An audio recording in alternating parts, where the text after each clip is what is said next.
seja muito bem-vindo ao nosso quadro Quem Sou Eu? É um quadro de contar a história da pessoa, deixar um registro do meu paciente e da minha vida como paciente. E trazendo isso à tona para o nosso canal do YouTube, tá? Que é o nosso registro oficial da clínica. E hoje nós temos a gratuidade de Deus para receber aqui nessa entrevista muito bacana a dona Dídima, né, que é a nossa doutorada, né, já na área. E, enfim, ela vai contar um pouquinho da história dela para a gente aqui. Seja muito bem-vinda, dona Dídima. Fala um pouquinho sobre você, seu nome direitinho. Pois não, bom dia. Meu nome é Dídima, eu sou daqui de Salvador, Bahia, nasci aqui, na periferia de Salvador, com muito orgulho. Sim. Né? Deixa Tenho orgulho, isso, sim, né? isso é muito importante. Sim. Lá eu vivi com meus pais, meu pai, minha mãe, trabalhei por muito tempo lá nesse bairro, né, que foi no São Caetano. E não tenho vergonha de dizer que morei na periferia, né? Sim, sim. Porque muitas vezes as pessoas escondem suas origens e eu não tenho vergonha, porque fui muito feliz Sim, sim. nessa comunidade, né?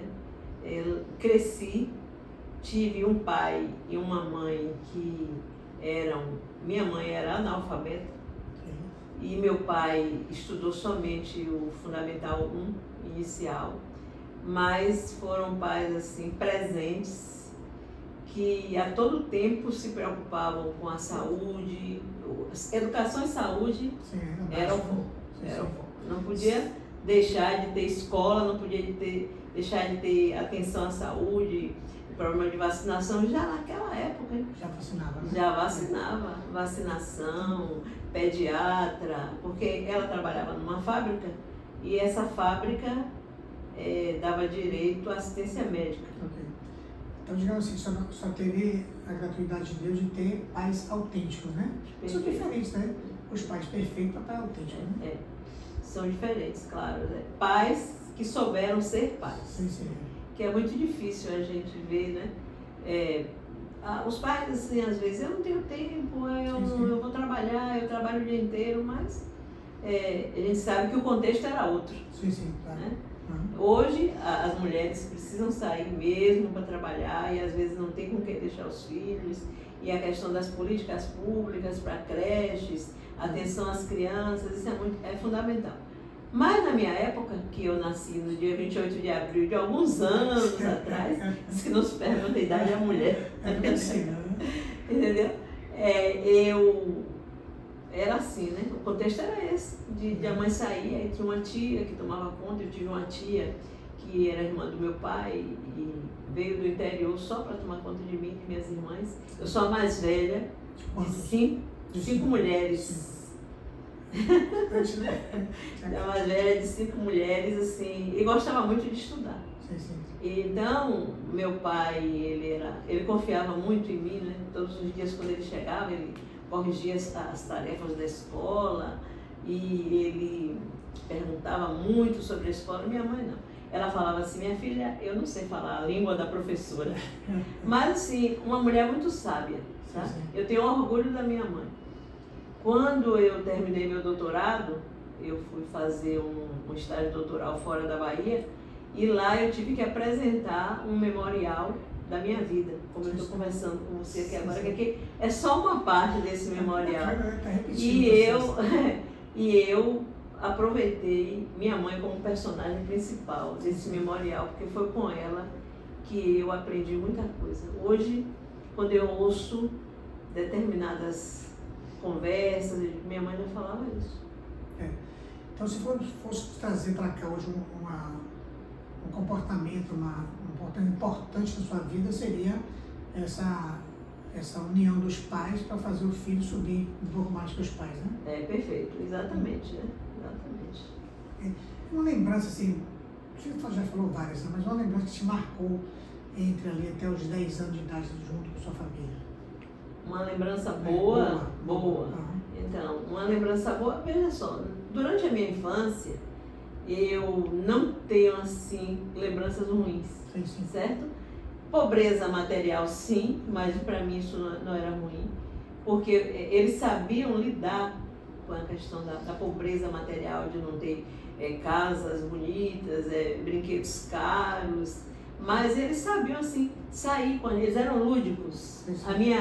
O meu foco de pesquisa é a ludicidade.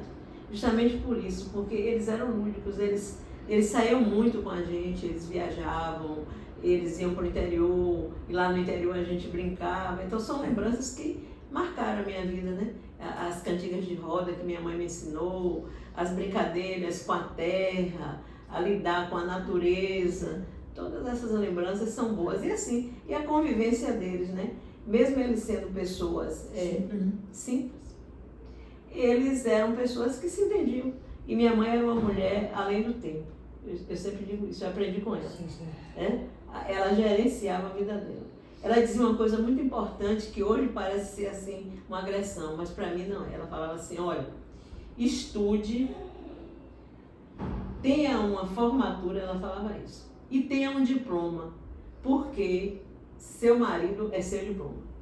Ela falava assim, eu não quero que minhas filhas dependam de homem para sobreviver, certo? Hoje o contexto é outro, as pessoas podem pensar diferente, claro, tem direito, não sou nada contra quem diz assim, não, eu queria casar com um homem rico para me dar um cartão de crédito e eu fazer o que eu quero, né? Tem muitas pessoas que não criticam. E tem uma lembrança assim que não foi tão boa, que foi péssima na sua vida, nessa mesma proporção de idades, ou pode trazer para mim? Porque assim, tem que fazer uma coisa boa e uma coisa, aquela coisa ruim a gente transpõe, né? Da infância, não, mas da minha juventude, digamos assim, né? Que agora eu estou na maturidade. Meu cardiologista diz assim, nós temos três fases na vida, nascer, crescer, fenecer e morrer. Nós estamos no fenecer, porque ele regula comigo. Mas eu digo, então vamos vivendo, né? Mas vamos vivendo. Então, na minha juventude, sim, né? Eu tenho uma irmã, eu tive uma irmã, ela era a quarta irmã, ela faleceu num acidente trágico que foi a família inteira, né? Foi ela, foi o marido e foram 2 filhos da minha irmã mais velha de criação. Então, esse momento para mim foi um momento muito difícil, marcante. Minha mãe parou de andar aí nesse momento, né? Parou de andar, minha mãe ficou 13 anos tetraplégica por conta só desse acidente. E ela não, tudo foi feito, só não foi feita a acupuntura porque não existia, nem nenhuma terapia dessas integrativas, mas assim, tudo que a gente pôde fazer, nós fizemos, mas ela não queria mais viver. Foi que data isso mais ou menos? Isso foi, já tem uns 30 anos, né? Então foi na década de 80, então? Por aí, exatamente. Porque você falava muito pouco, né, na década de 80, do síndrome de Guillain-Barré, né, que é você tem uma inflamação muito drástica, muito absurda na sua vida, o corpo não se controla. Aí na medula, ela tem uma bactéria que ela eclode e a gente ele dá essas questões de pode ter sido, né? Pode ter sido. O neurologista falava que ela estava com hidrocefalia, ainda chegou a abrir a cabeça para colocar a válvula. Só para piorar, né? Porque ela não mexia os braços, mas totalmente lúcida.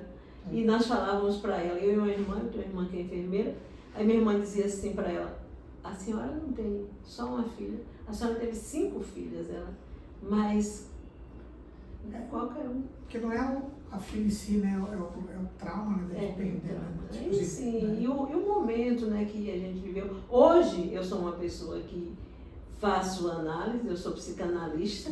Evoluiu. Então hoje eu já consigo falar, porque antes era difícil para mim falar essa. Eu já trazia justamente isso. Como é que foi sua trajetória de estudar, depois a escolha das graduações, como é que você transita por isso? Eu estudava, né? Conforme eu falei anteriormente, eu estudava numa escola pública, lá na minha comunidade, no São Caetano, e eu gostava muito de estudar, de ler, gostava de estudar. E ele também conversava muito comigo sobre a escola, ele aprendia comigo, meu pai, ele aprendia comigo as 4 operações, aquela coisa, porque antigamente o importante era saber conta, saber ler e escrever. Hoje a gente precisa de mais coisa, né?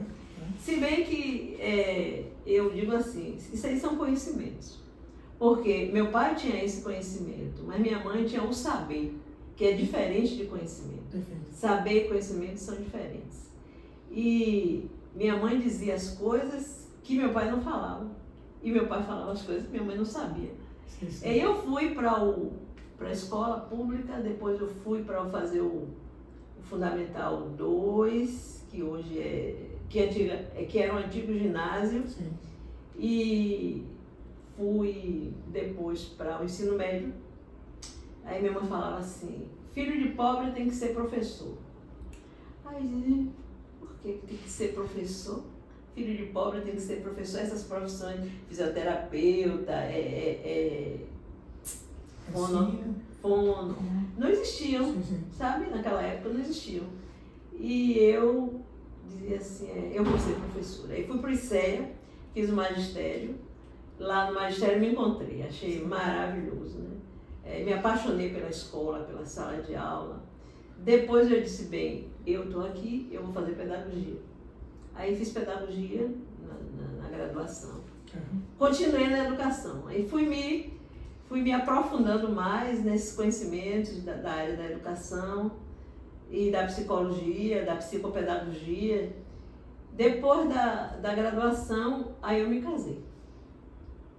Me casei, tive 4 filhos e no quarto, me casei muito nova, não teria me casado hoje com essa idade, jamais. E disse, agora eu vou estudar. Aí o meu marido diz assim, você tem tanto tempo que terminou o ensino médio, vai estudar, vou fazer vestibular. Fiz vestibular, fui aprovada, quando eu terminei a graduação, fiz concurso no estado. E na prefeitura de Salvador, fui aprovada, me empreguei, fui trabalhar e me lembrava de minha mãe. Seu marido é seu diploma, ele pronto, agora fechou. Agora estou entendendo isso. Entendeu? Agora estou entendendo.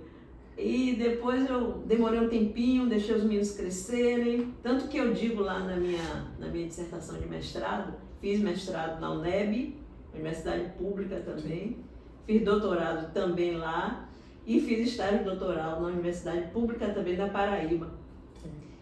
E aí eu fui para o mestrado, continuei com a minha ideia de lá de trás da infância, da ludicidade. E o que me inquietava também era a questão da formação do professor. Eu disse, bom, eu vou pesquisar a formação do professor no mestrado, vou continuar no doutorado com essa pesquisa. Aí fui para o mestrado, fui para o doutorado e continuei. Fiz concurso na universidade, fiz concurso no estado. E vai desbravando. Vou desbravando a estrada aí. Passei na universidade, trabalhei 15 anos no interior, Serrinha, acho que você conhece, né? Sim.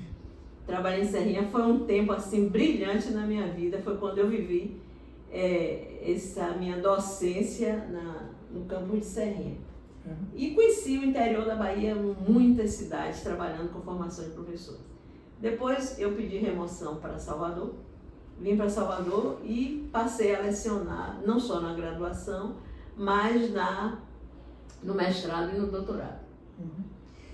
E aí fui, concluí a minha etapa profissional, né? Sim. Porque eu comecei muito cedo, comecei com 18 anos e me aposentei. Quando foi o ano passado, tem um ano que eu me aposentei. Quando foi no ano passado, a universidade me chama de volta, né? Perguntando se eu não queria voltar.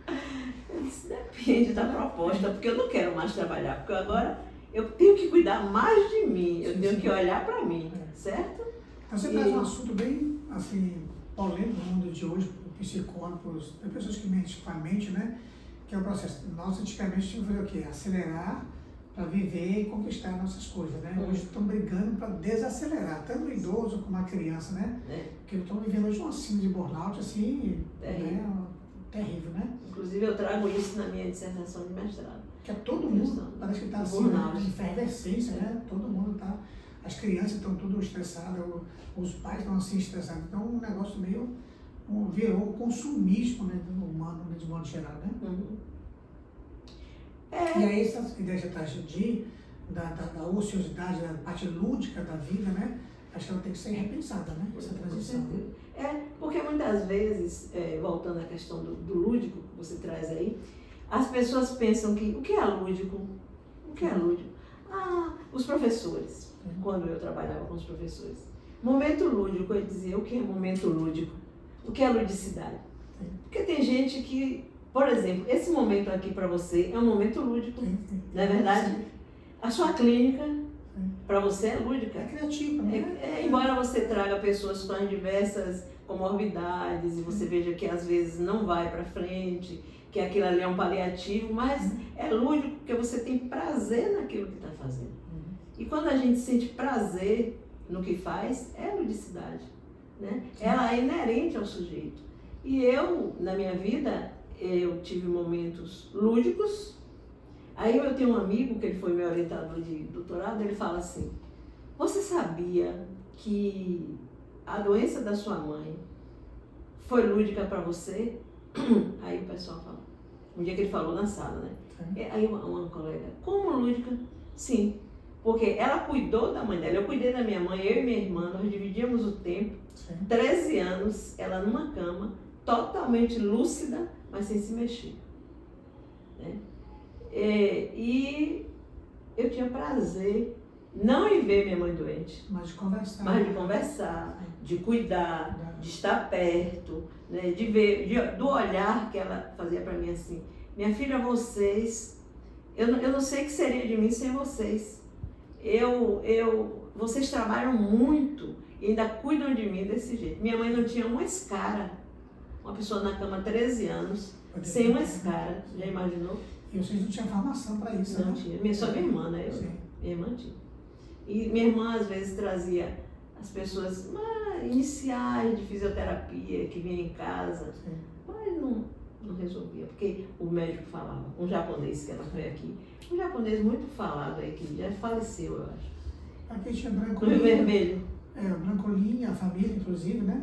Que eu conheço, era esse. E depois eu li Ronquim, que não sei se está vivo ainda. Não sei. Ele dizia assim, senhora não quer mais viver. Ele dizia, senhora, com minha mãe, né? Senhora não quer viver. Embora vocês cuidem, mas senhora não quer mais viver. E ela falava assim para mim, não tem mais graça eu estar aqui. Ela mesma dizia, foi assim um tempo muito... Esse acidente da minha irmã foi muito marcante para ela. Para todo mundo, né? Para a família inteira. E assim, vamos colocar hoje o que você mais gosta de fazer, ou se essa trajetória só foi tudo gostar de fazer, mas não. O que você mais gosta de fazer? Não, essa trajetória foi gostar e não gostar. Tem coisa que a gente faz que tem que fazer, né? Mas a maioria foi porque, veja só, eu trabalhava 40 horas e tinha 4 filhos. Tinha 4 filhos, puxadíssimo.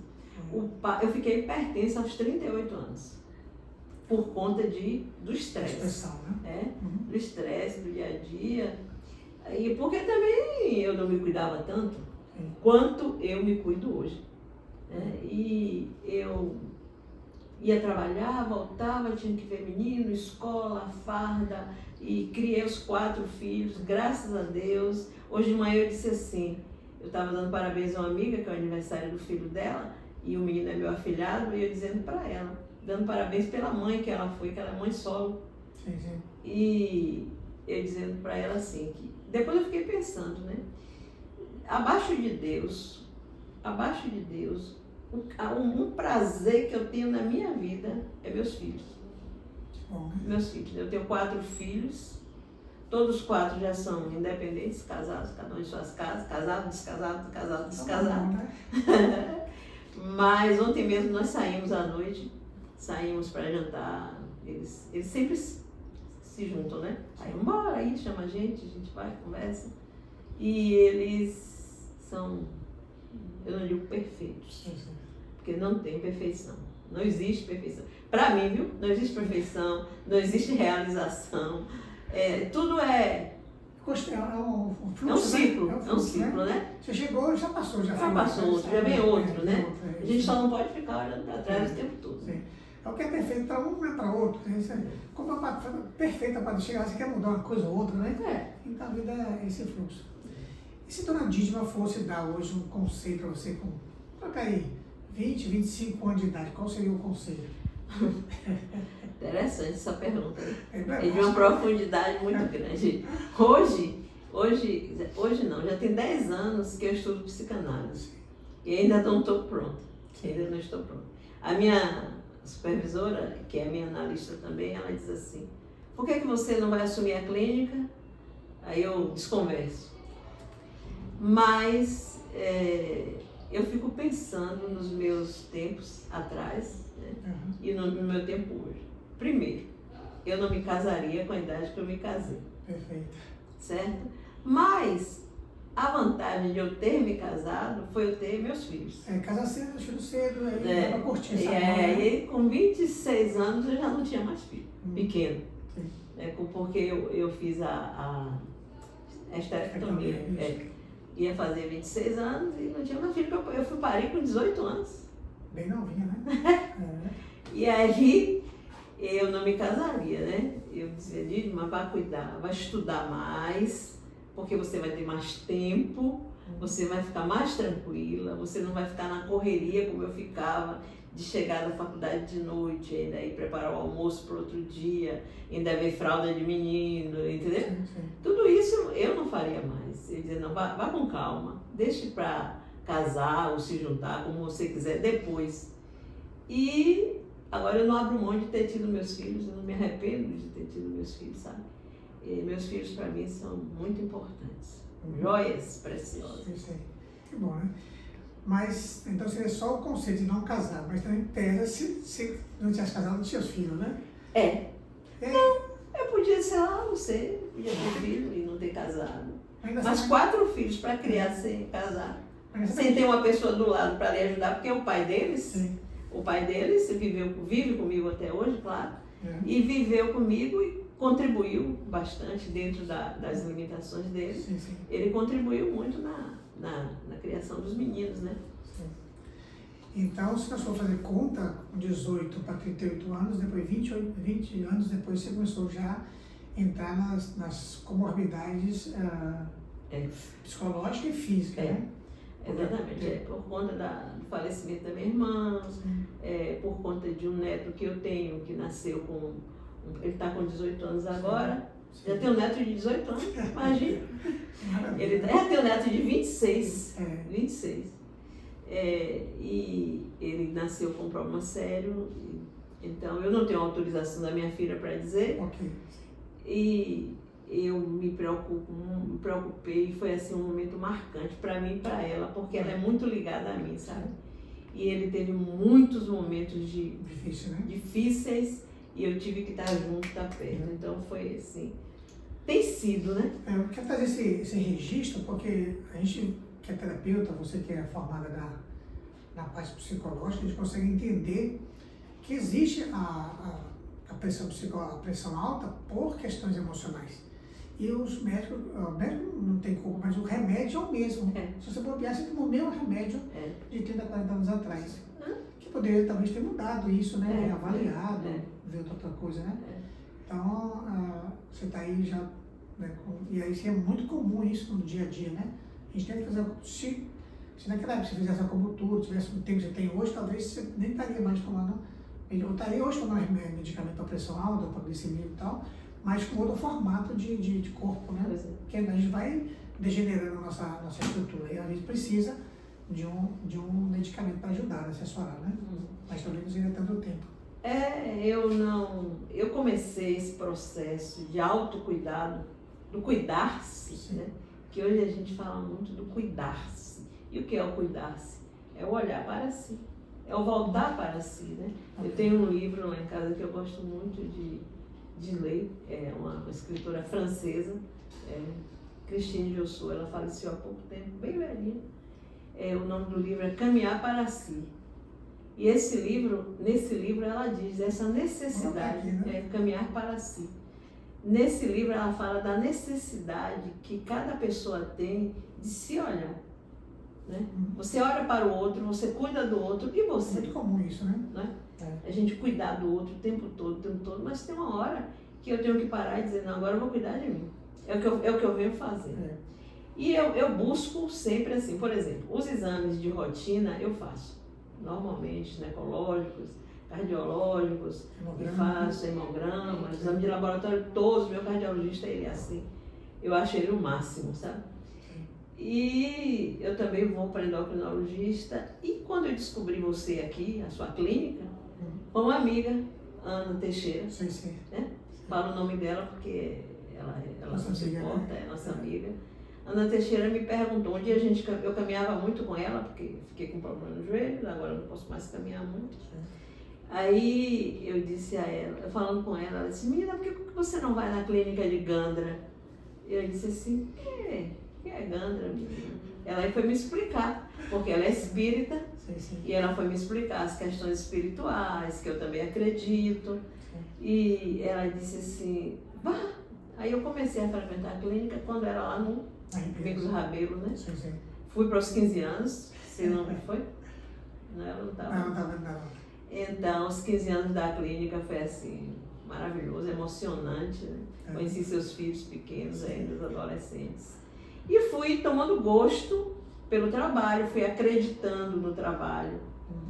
E comecei esse autocuidado, né? Sim. Através da clínica, de acupuntura, de massagens. Agora veio a cirurgia que eu fiz no joelho. Eu fiz terapia, né? Fisioterapia, faço pilates, faço RPG. Então, esse autocuidado, não só emocional, porque eu faço a terapia, Sim.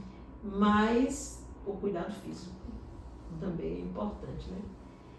Nunca fui magra, nunca. Minha mãe dizia que teve problema no parto porque eu nasci gorda.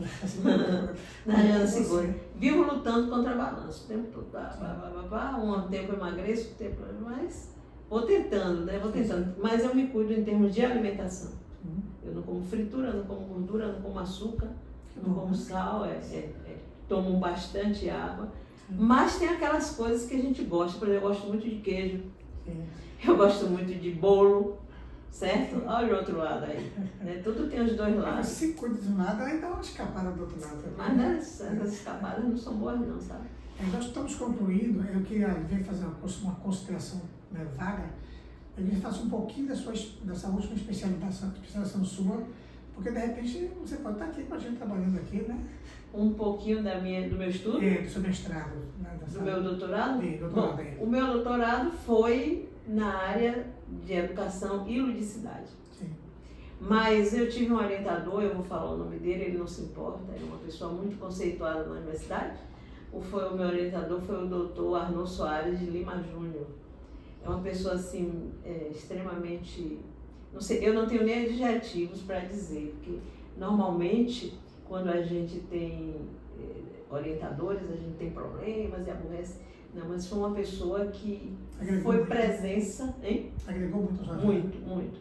E ele dizia assim, olha, a gente vai estudar ludicidade não somente pelo viés da brincadeira. A gente vai estudar ludicidade como um saber, como vendo o emocional, vendo a subjetividade do sujeito. E aí eu comecei a me interessar por esse lado do saber sensível. Do saber sensível. E depois ele disse assim, você não quer entrar no grupo de estudos da psicanálise?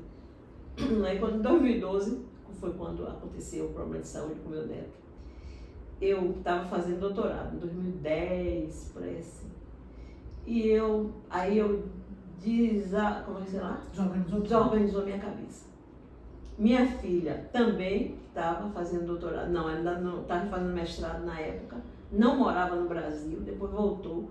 E eu disse, não, eu tenho que ver alguma coisa. Aí fui estudar psicanálise. Fui estudar e fui fazer também análise, né? Desde 2010 que eu faço análise, né? 2012 que eu faço análise. E lá na psicanálise eu fui me encontrando com a ludicidade, com a psicanálise.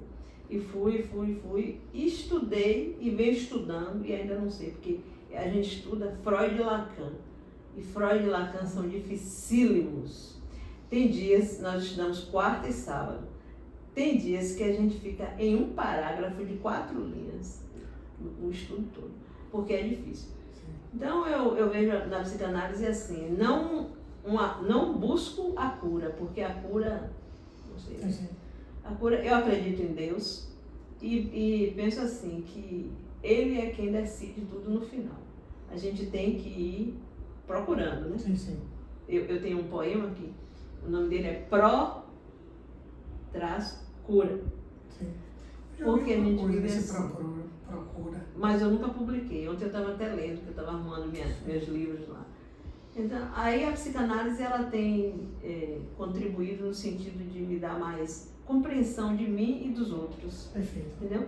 De eu entender que o outro é muito importante, mas que eu também sou. Perfeito. Que ela seria talvez o namastê, né? Né? Orientais, né? Sim. O Deus está dentro de mim, salve o Deus está dentro de Pois você. é, exatamente. Né? É isso que eu busco. E aqui a clínica, para mim, tem sido assim um momento de... Quando eu venho aqui, eu sinto a paz, sabe? Que bom, né? Eu sinto a paz. Eu sempre digo, eu sinto a paz. Eu gosto do Pilates, eu gosto da acupuntura, do espaço em si, Né? da relação com as pessoas. Então, é bom a gente estar nesse lugar, né? Muito obrigado. E você para mim é uma pessoa assim muito importante, sabe? Assim como eu via meu orientador, vejo ele é meu amigo hoje, eu vejo você também assim como uma pessoa centrada, uma pessoa que busca a simplicidade, sim, mas ao mesmo tempo a profundidade das coisas. Isso para mim é fundamental. Obrigado. Dá bastante. Parabéns pela clínica, sim, parabéns pelos funcionários que você tem, né, pela atenção que cada um tem com a gente aqui, comigo. Mesmo eu chegando assim no nível de escolaridade, vou falar isso, sim, porque eu não sei mais do que ninguém. Maristela também é uma pessoa que eu gosto muito. Eu penso que cada um tem um saber diferente. Eu não tenho o conhecimento do fisioterapeuta, nem ele tem o meu conhecimento. Mas ele tem um conhecimento da nutricionista, de outros profissionais. Sim. Cada um tem um conhecimento diferente, tem um saber também diferente. Perfeito. Né? Sim. Então, juntando esses saberes e esses conhecimentos todos, dá um sujeito. E se esse sujeito puder respeitar o outro, é melhor ainda. Não é? Com certeza. Então, muito obrigado. Por nada. Gente, vamos concluindo o nosso encontro maravilhoso. Dá até vontade de ficar conversando mais com ela. E quem sabe depois chamar uma segunda etapa, né, para a gente definir mais alguns pontos para trazer, porque eu trouxe pontos assim, aleatórios, mas de suma importância para a nossa vida, desse saber, dessa parte lúdica. Você, além de estar trabalhando, você está vivendo, está feliz, eu acho que isso é que importa.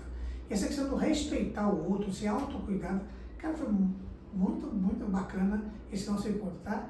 Não que os outros não sejam importantes, os que virão também não são importantes, mas cada um no seu momento presente, tá? Então, muito obrigado, doutora Dísima. Namastê para vocês. E curta a gente lá no YouTube.